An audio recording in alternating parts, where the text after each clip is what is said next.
Here's what nobody says out loud. Most agency founders don't run their agency actually runs them. Now, on May 14th, I'm hosting a live workshop where this actually changes. I'm going to show you how to build an AI operating system for your agency from scratch, one that actually works when you're not. It's $100, one day. Register at agencymastery.ai. That's agencymastery.ai, and I'll see you on the workshop. Hey, Scott, welcome to the show. Hey, good morning. Thank you for having me on. Yeah, excited to have you on. Tell us who you are, what you do. Sure, I'm Scott Leff. I'm the founder of a B2B content marketing agency, also called Leff. And we've been around for about 16 years.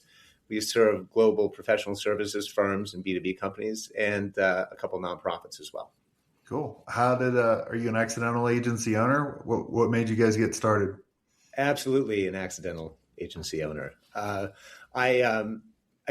got my start in business communications and publishing with McKinsey & Company and working as managing editor for the McKinsey Quarterly. When Chicago, my hometown, bid for the 2016 Olympic Games, I went over and worked with the organization there for about 22 months, pulling together a plan, communicating it to various stakeholders and to the International Olympic Committee. We lost unceremoniously in the first round. That was back in 2009. And like a lot of people who have been involved in campaigns, you're in it and you can't conceive of any outcome besides winning. And so when we didn't, it brought up a period of self-reflection and experimentation to figure out, okay, what's next? I thought I understood what's next.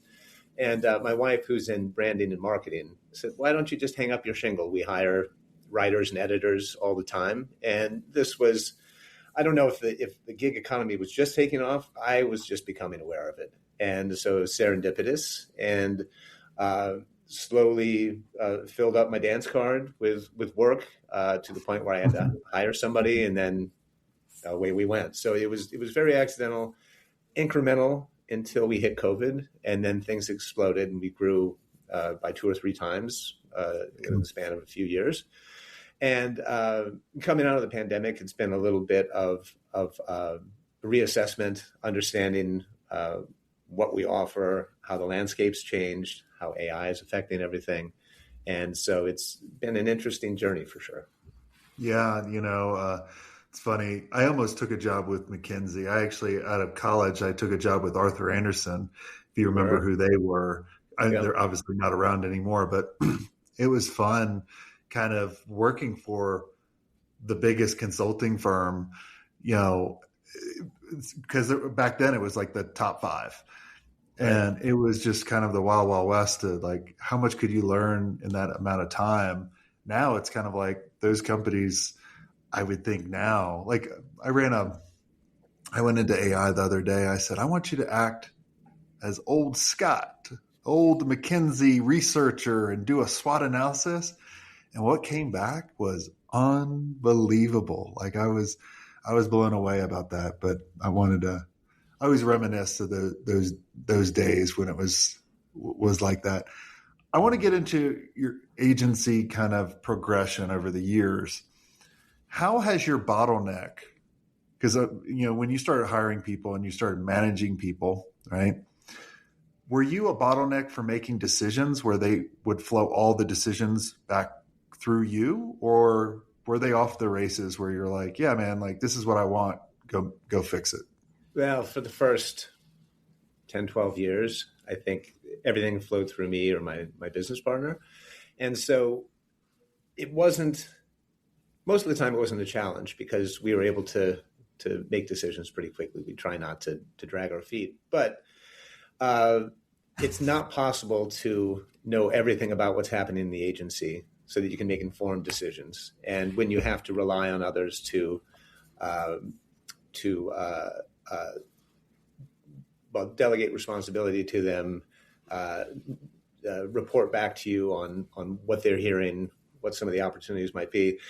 That's just a different kind of dynamic. And I think we had to adjust quite a bit to that, both broadening out the management team a bit so that we are providing transparency to them about some of the higher level strategy. They're also reporting back on what they're hearing.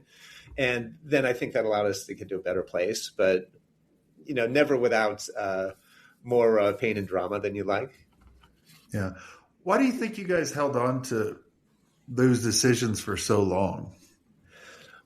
I think that's a good question. Was it like control? Like, I remember I used to be like a control freak. Like I was like, man, it's live or die with me. And then I'm like, that's the dumbest thing. Yeah, well, it's there are certain things I don't care at all about. There are others that I tried to delegate that I realized I should have cared much more about.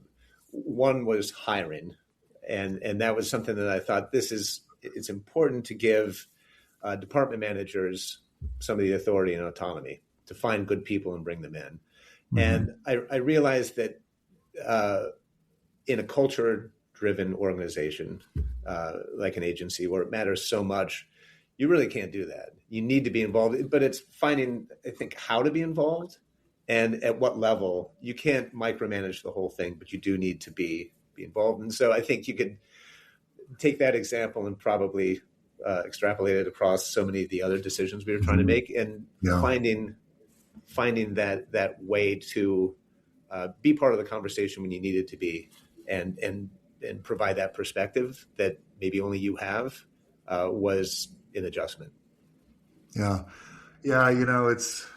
I think a lot of times we kind of, I don't know, maybe this happened to you. Did you kind of self-sabotage certain things so you can get involved again? I didn't do that, but I did.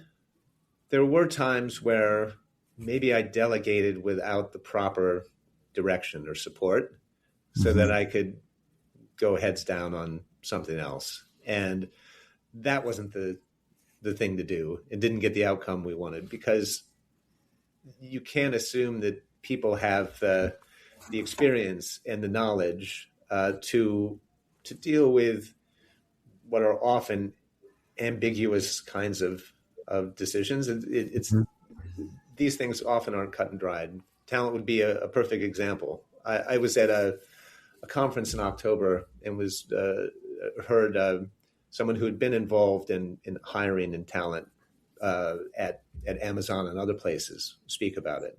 And I realized that we had been doing it all wrong. We didn't have the rigor. We didn't have the clear intention about what we were looking for.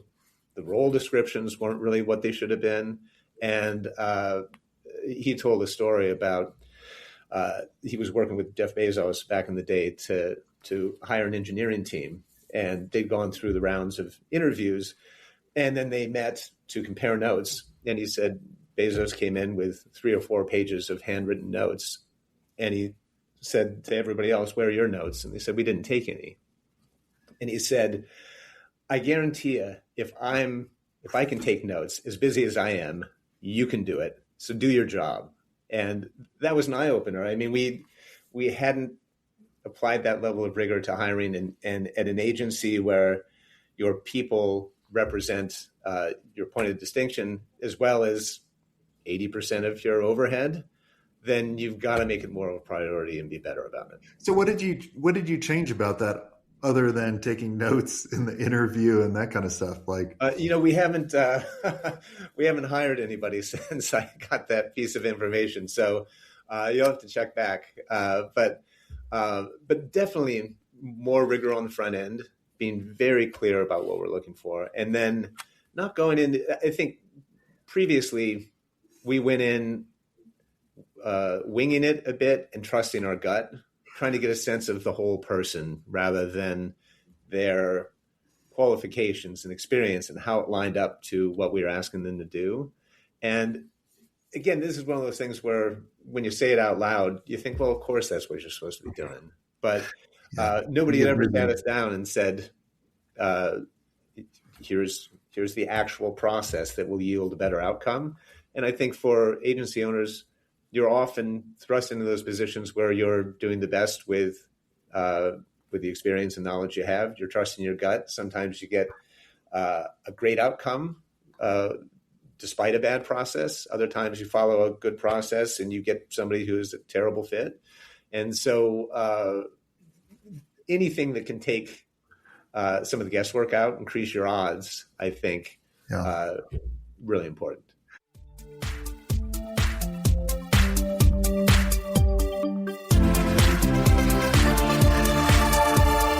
Hi there, agency owners. Let me ask you, are you ready to scale your agency without increasing your overhead costs? If yes, then you need to know about E2M Solutions. Now, E2M is the #1 most reliable white label partner for agencies. They specialize in web design, WordPress development, e-commerce, SEO, and content writing. They basically do all the heavy lifting, which frees you up to focus on growing your agency. Now, here's the best part. E2M is just not another vendor.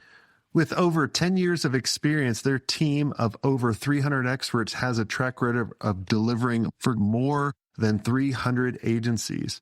They're your strategic partner. They deliver on time every time, so you can focus on what you do best. Now, E2M's mission is simple: to help 500 agencies increase their revenue and profit margins with white label services that actually work. And to help you get started, they're offering a special deal, 10% off for the first 3 months, but act fast because it's only a limited time offer. So head over to e2msolutions.com/smartagency to check out their transparent and their flexible pricing. Trust me, if you're ready to grow without burning out, E2M is the partner you've been looking for. That's e2msolutions.com/smartagency. Go check them out and tell them Jason Swank sent you.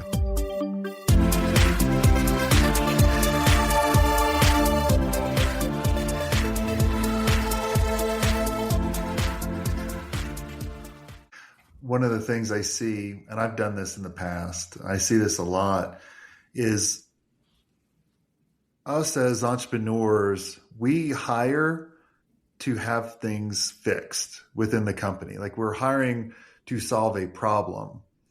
But what we don't have is we don't have a system in place. So it's kind of like especially in agency world or tech world, we just throw people to the wolves and we go figure it out. And if we hire the really good people, they'll go figure it out. But a lot of times I see people hiring, including myself. I've hired people at the agency, and then we're like, man, they were a good person looking back at that. They had the core values. They had everything we needed, but we didn't give them the system. It's kind of almost like we can bring AI into your agency, but if your process and all the foundation is broken, it's going to just point it out even more. And it's just going to make it a train wreck. I mean, sometimes it may get some good results, but I mean, that's kind of, it's kind of almost like employee slop or AI slop or whatever it is, right? Like, it all comes back to, like, we almost have to build that right foundation for them to be successful. Right. And a lot of times I remember in the very beginning, maybe even toward the middle, maybe even the 3/4, right? Like, we just got lucky because I was busy. I was like, I got bigger shit to fry. Yeah. Well, and then you have those employees who are complete self-starters and they just figure it out. It makes you feel like a great manager. And it's only when you have employees that maybe need a little bit more direction support, and either the organization hasn't built the muscles or the process, or you don't have the time to do it, that it's no wonder you don't end up in a great place. Yeah. Do you feel that you're a good manager or a bad manager? I'm not talking about a leader. I'm talking about a manager. Yeah. I've learned a lot since becoming a parent. It's made me a better manager. I think there are, I don't know if it's one of my top attributes, and I think I'm good at the understanding and empathy part, and trying to put myself in their shoes and understand what their challenges are and what they need. It's a lot of work to be a manager and hold people accountable. Well, when you're doing work and you're managing people, like, I just didn't I was a shitty manager, and I'm still a shitty manager. I just like I tell everybody on the podcast, I hire people that can manage themselves. Because I know that. And I assume you've gotten good at finding them too. Oh yes. Well, because whatever I'm going to have them put them through in the interview process, everything is a test. And I'm testing them for this. Like I give them very little information, or I'll tell them the outcome, but then I want to see if they're asking questions, or if I'm hiring for someone attention to detail and I post it on a job board. Do you really think I'm going to look at anybody that clicks on the application? I'm burying in the very bottom of the job description. Do not apply here. If you apply here, you will not work here. You must go here, do this. Like I string it all together. So then I'm not going through 1,000 damn interviews of some jackasses or that using ChatGPT or whatever to just hit, apply. It's the legendary Van Halen brown M&Ms and the writer. Yes, kind of exactly. Where if you're not paying attention to that detail, how do I know that you've rigged the lights properly and it's not going to drop on my guitar player? Exactly. Right. Like you're burying little things, seeing it, like, especially if I'm hiring someone I want, like the core attribute of this job is attention to detail. If you can't do it in the very beginning, you're not going to test. Like I used to laugh at, like when I came out of school, I interviewed like with, McKinsey and Microsoft and all that. And I remember Microsoft asking the dumbest interview questions. But looking back at it, they were trying to think about how I thought. What was my thought process? How could I solve a problem? Because they were like, if you had 1,000 M&Ms and blah, blah, blah, blah, blah. I was like, I literally went to him. I said, this is the dumbest question I've ever heard. Like, why? And the person was just following a script. Right? Yeah. They were like, all right, you're on a square island with a square moat.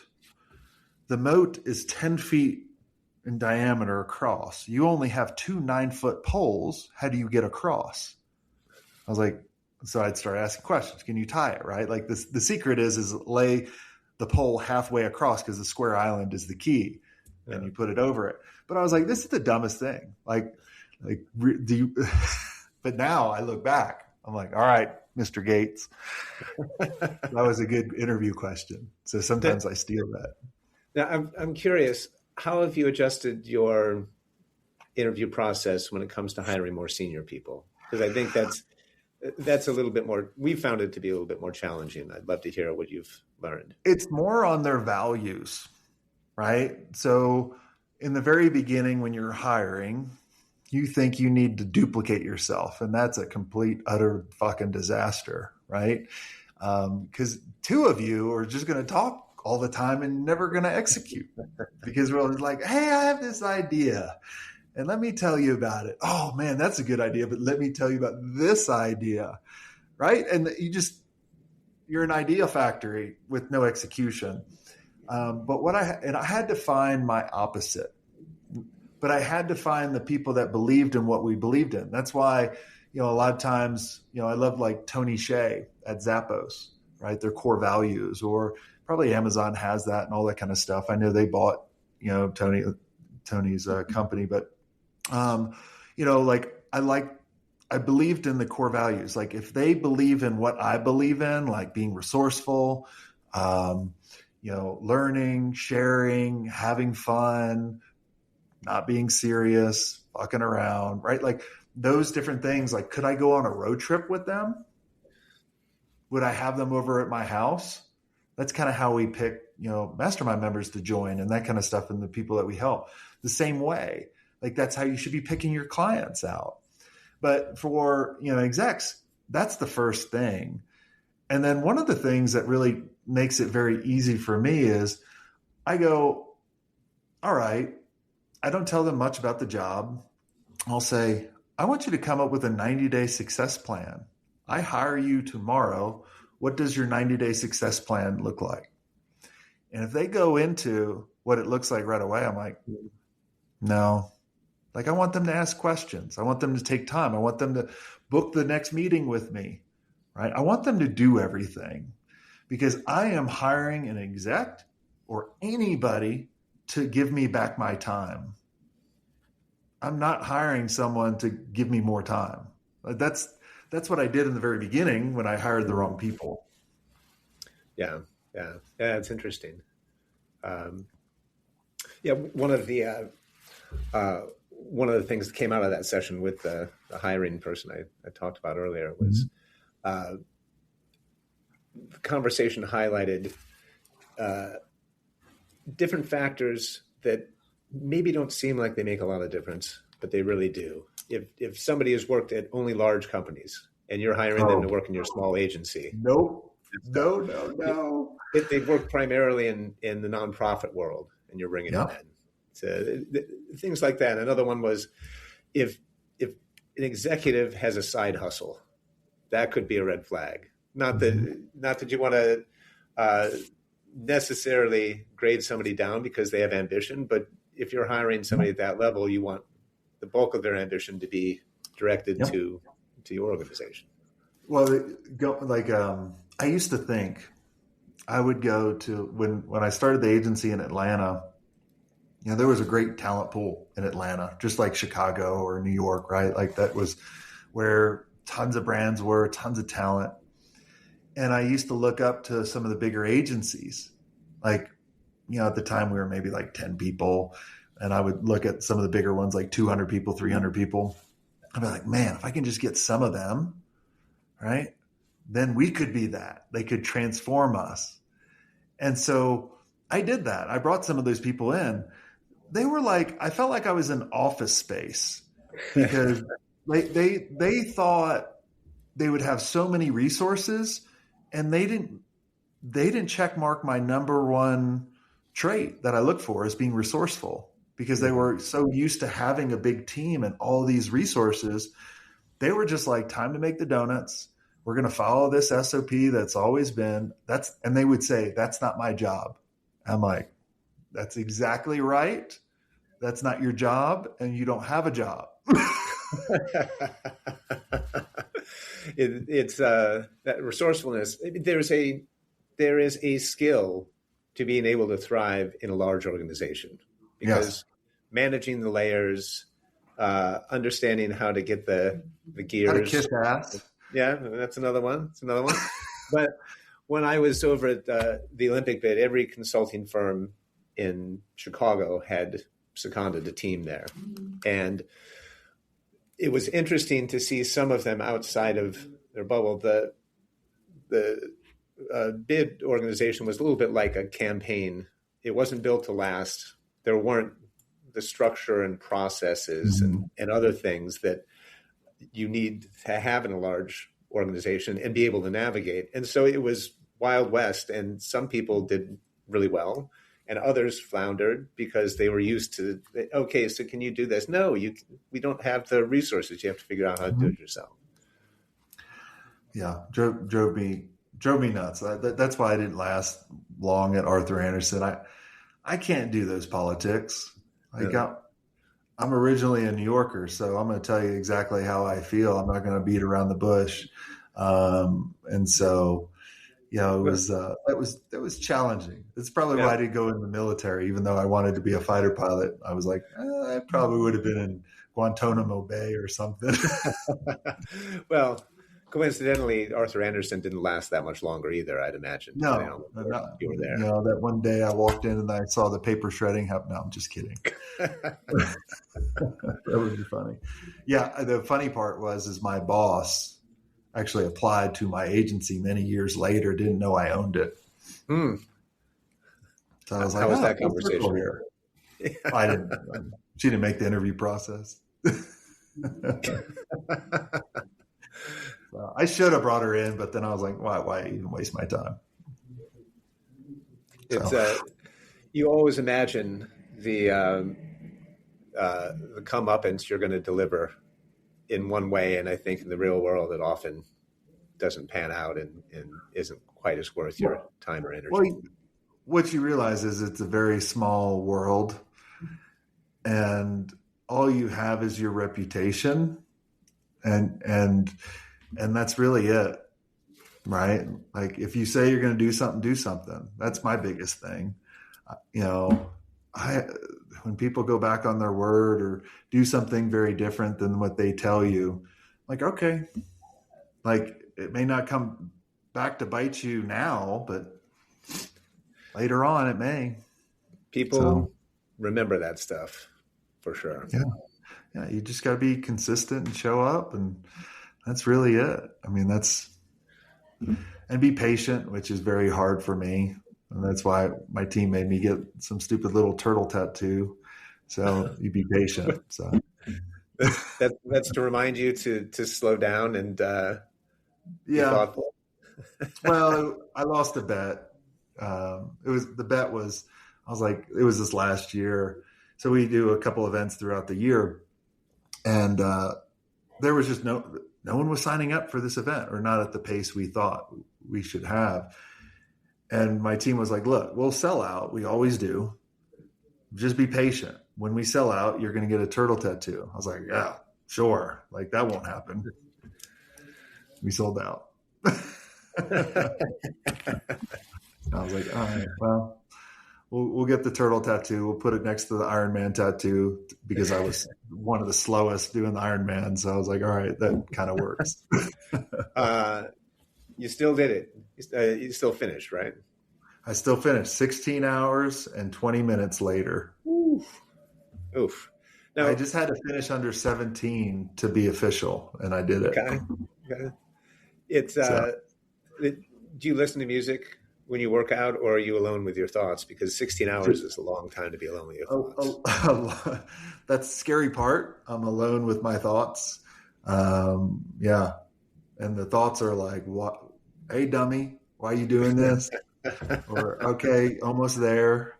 But looking back, I love doing it. And I always remember the first hour, and I remember the last hour. Everything between is a blur. And it's almost identical to the agency world. I remember the first hour. I remember a couple little things in the middle, but then I remember the end.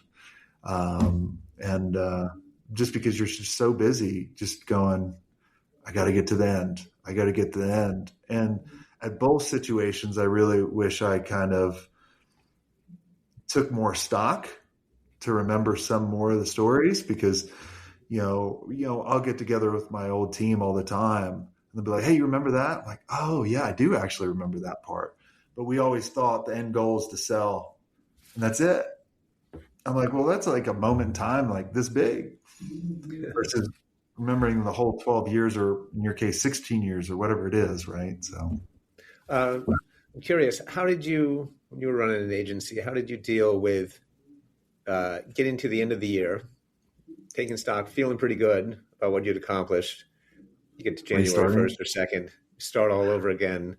How did you moderate that? Because sometimes it can feel, if not like, again. Yeah, Sisyphus, right? So how did you moderate that? It was stressful, right? Especially when we would pay all the taxes. You try to push the money around, or however, because as the owners, right, like, it's a pass through most of the case, and you're just like getting hammered. You're like, man, I didn't even use this money, and we have all this money in the company, right? You're like, oh, like, this is horrible. This is the worst business I could have ever pick. But then I started thinking about it this way of going, it's just a new challenge. It's another race. It's another mountain to climb. And I just was like, you got to just go back to the basics a lot of times, of going like, I grew up playing tennis and played tennis in college. And I remember I was losing to a guy that I shouldn't be losing to. And my coach just yelled at me, because I was trying to like do new stuff. And he's like, dummy, go back to the basics. Just watch the ball. And a lot of times we just need to do that as business owners, and be like, all right. And then just take all the lessons that you've learned, all the fuck ups that, like, all right, well, we'll just do it better. And, in the agency world, we always grew every year. So like, I didn't learn that lesson until I started doing this business, until maybe 3 years ago, where we hit a very high number. Like, literally every year I owned a business up until 3 years ago, business always grew by a lot. And then the past couple of years, gone down a little bit, like 5%, 10% here and there. And it's a really gut punch. But then it reminded me of going, I'm looking at vanity metrics. My profit went up. Revenue didn't. That's okay. Do I have more time? Yep. Did I help more people? Yep. Like, and then you start looking at the right things, I think, versus revenue.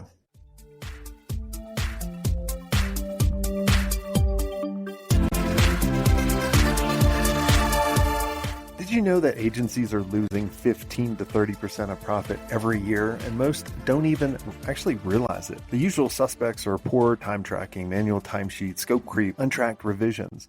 One or all of them could be draining your agency's revenue. Now, Toggle's agency profit heist turns this mystery into a game. Answer a few questions about your workflow, gather clues, discover exactly where your profits are leaking, and how to fix them. Start your investigation now by going to toggle.com/smartagency. That's Toggle, TOGGL.com/smartagency. Plus, get 10% off annual plans with the code SMARTAGENCY10 at checkout. Or just mention Jason Swank sent you.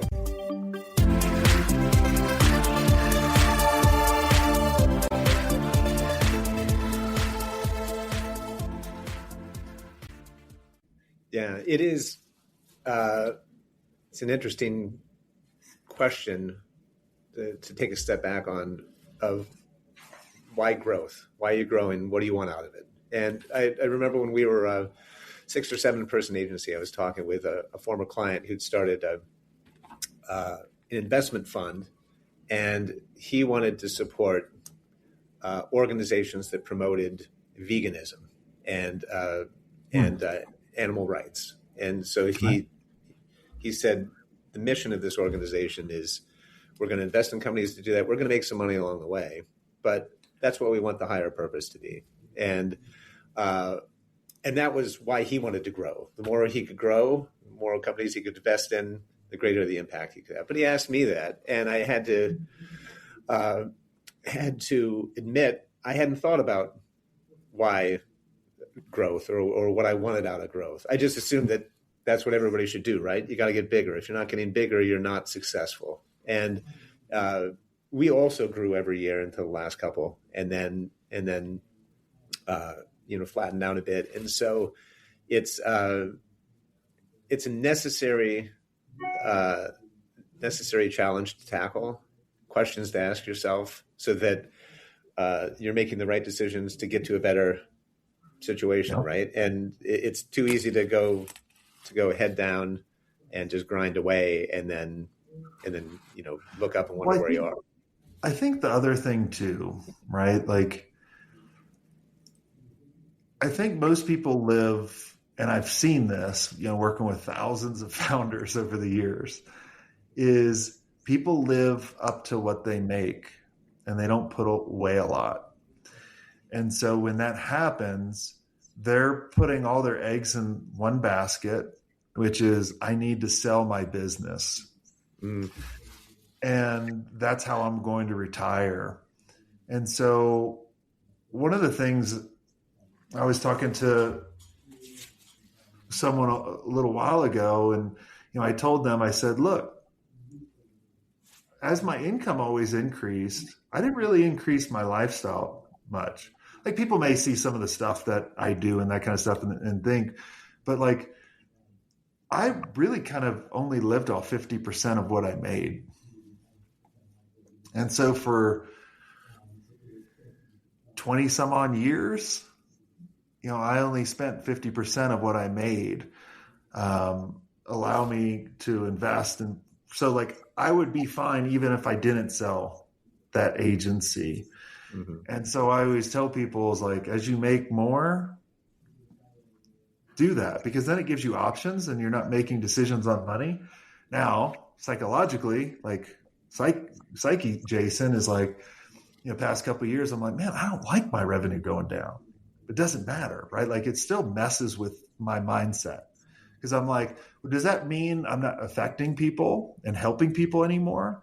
Does that mean, like, am I not significant in this industry anymore?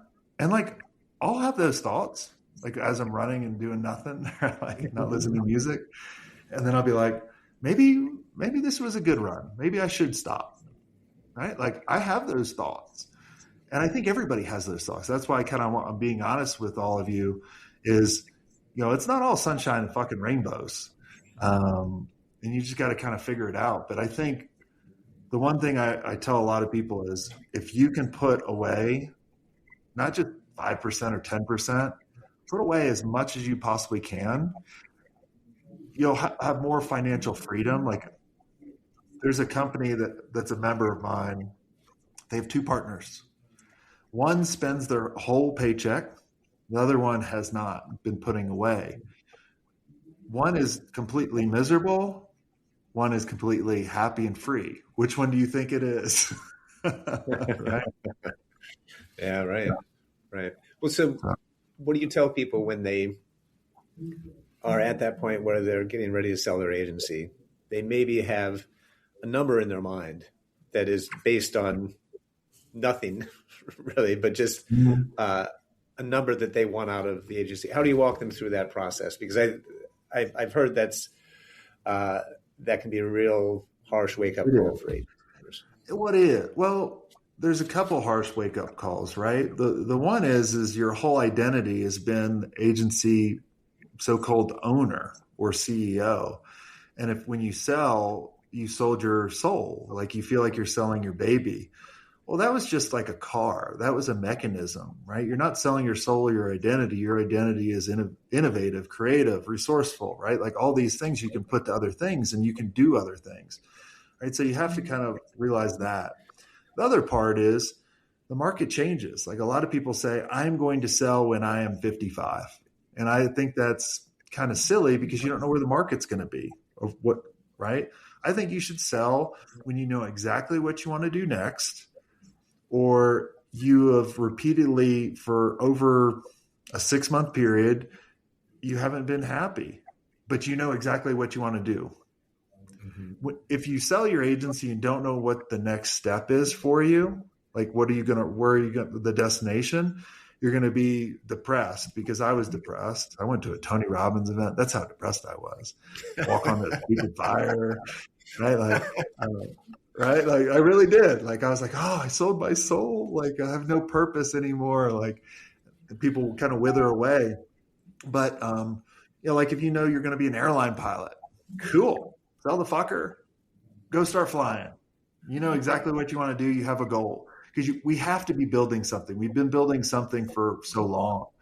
I think the number is irrelevant. The number's the number. If you have a number in the head, perfect. There could be a buyer. But sometimes, like, some agencies have a very unrealistic expectation. Like, most agencies that are under the $1 million in EBITDA, they think they're going to sell for multiples of their top line revenue. I'm like, no, it's more bottom line. And if you're under the $1 million in EBITDA, that multiple goes down dramatically. But I always like to tell people, build the foundation like you're going to sell it, but don't have to. Just put away a ton of money. Get rid of the shit you don't like, then you're good. Yeah.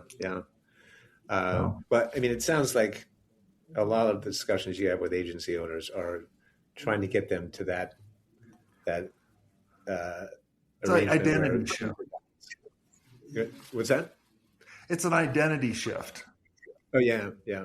Well, and, right? And that is tough as well, because I would assume when you were running your agency, nobody cared more about it than you did, and it also allowed you to have conversations that you wouldn't otherwise have had if it was just you and not the agency.